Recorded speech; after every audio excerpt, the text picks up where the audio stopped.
근데 이게 제가 그 당시에 나는 원래 영어 초급이나 뭐 초중급이니까 라고 생각했으면 자연스러울 수 있을 것 같아요. 근데 저는 그때 영어를 꽤 잘한다고 믿었던 시절인 거예요. 그러니까 충격인 거죠.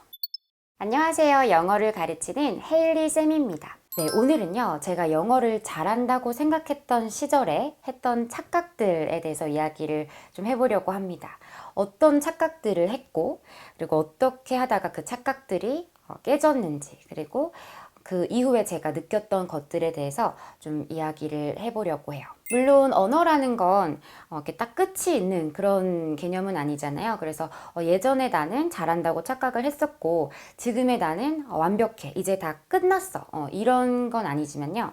예전에 제가 좀 잘못 생각했던 것들에 대해서 여러분들하고 공유를 좀 해보겠습니다. 제가 했던 착각 첫 번째는요.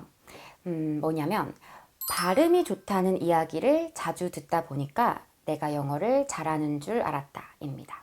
저는 고등학교 때 정도부터 영어를 좀 본격적으로 공부를 했던 것 같은데요.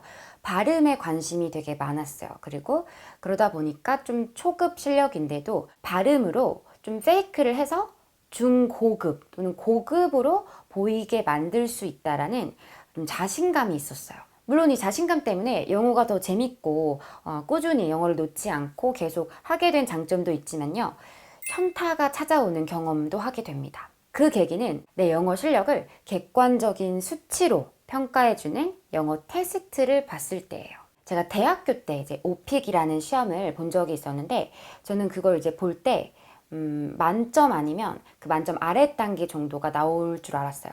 AL 아니면 IH가 나올 것 같다. 이렇게 생각을 하고 시험을 봤는데 IM2라는 점수를 받게 됩니다. IM2라는 건 뭐 한 60점 정도? 가장 중간 점수란 말이죠. 아, 네, 진짜 실력이 이거구나 라고 느끼고 적나라하게 제 실력이 드러난 느낌을 받았었던 것 같아요. 그래서 이 시험을 내가 다시 제대로 준비를 좀 해서 만점을 좀 받아봐야겠다. 이렇게 목표를 세우고 정말 미친 듯이 그 빈출 문제별 답변들 있죠. 그런 것들을 막 외우고 그래서 나중에 결국에는 이 만점이라는 점수 AL이 나오긴 했었는데 제 학생분들도 마찬가지예요. 제가 이제 수업을 토익 스피킹 수업을 하는데 그 특히 발음이 좀 좋으신 분들이 모의고사 점수를 받고 나서 이 점수가 중간 점수인데도 고득점이 아니면 굉장히 충격을 받으시는 모습을 많이 봅니다.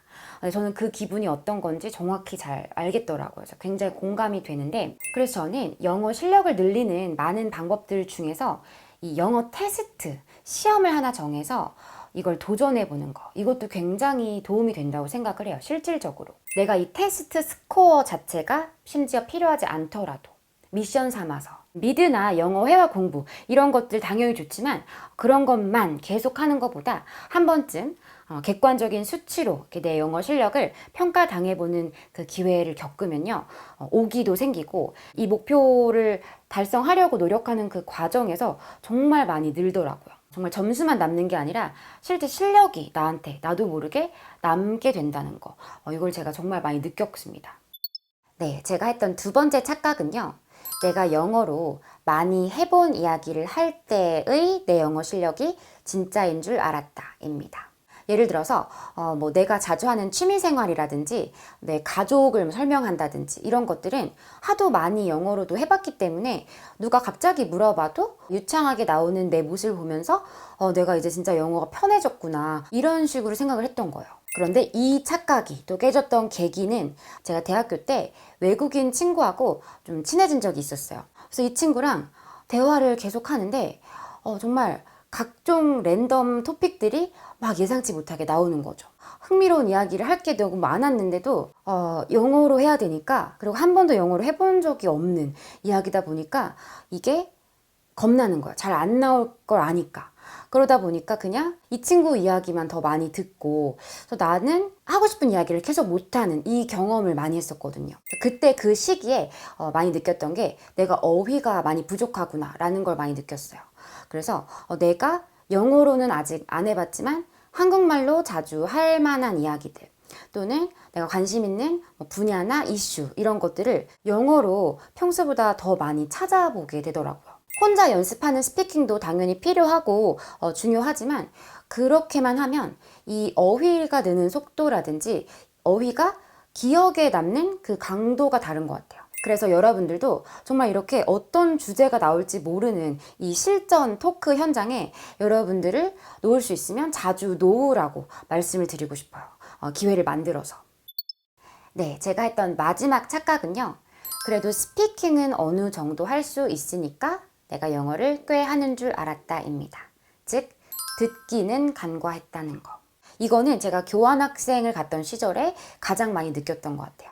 수업이 대부분 다 토론 수업이었는데 이제 내 차례가 되기 전에 나는 이런 얘기를 해야겠다 이렇게 뭐 자기 생각을 정리하는 게 아니라 지금 주제가 뭐지? 이거에 지금 빠져 있는 거예요. 그래서 한 번은 정말 최악이었는데 제가 제 차례에서 내용을 이해를 못했다라고 솔직하게 이야기를 한 적이 있었어요. 그렇게밖에 얘기할 수가 없었어요. 정말 아무것도 몰랐기 때문에. 근데 이게 제가 그 당시에 나는 원래 영어 초급이나 뭐 초중급이니까 라고 생각했으면 자연스러울 수 있을 것 같아요. 근데 저는 그때 영어를 꽤 잘한다고 믿었던 시절인 거예요. 그러니까 충격인 거죠. 그래서 교환학생 시기 이후로 저는 듣기에 투자하는 시간이 많이 늘었어요. 이제 말하기를 하려면 듣기가 돼야 된다라는 게 기본적인 이야기 같지만 의외로 많은 분들이 이 말의 중요성을 좀 간과하시는 것 같아요. 예전에 저처럼. 그래서 제가 예전에 다른 영상에서도 언급을 한 적이 있지만 영어 공부를 하실 때 이 표현 내가 쓸 일 절대 없을 것 같아. 이게 기준이 되면은 안 됩니다. 내가 말을 하기 전에 일단 남이 하는 말을 이해하는 게 되게 중요하기 때문에 그걸 항상 같이 신경을 쓰셔서 영어를 공부하셔야 밸런스가 좋아질 거라는 거 이걸 말씀드리고 싶었어요. 네, 제가 했던 이런 착각들 여러분들도 공감을 많이 하실 거라고 생각을 합니다. 다 비슷하잖아요. 우리 영어 공부하는 거. 여러분들도 저와 비슷한 경험이 있으셨다면 어떤 깨달음을 얻으셨는지 그래서 그 이후에 어떤 게 달라졌는지 댓글로 공유를 해주시면 좋을 것 같아요. 재밌게 읽어볼 수 있을 것 같아요. 오늘도 영상 재밌게 보셨다면 좋아요, 댓글, 구독 그리고 알림 설정도 꼭 눌러주세요. 헤일리 쌤이었습니다.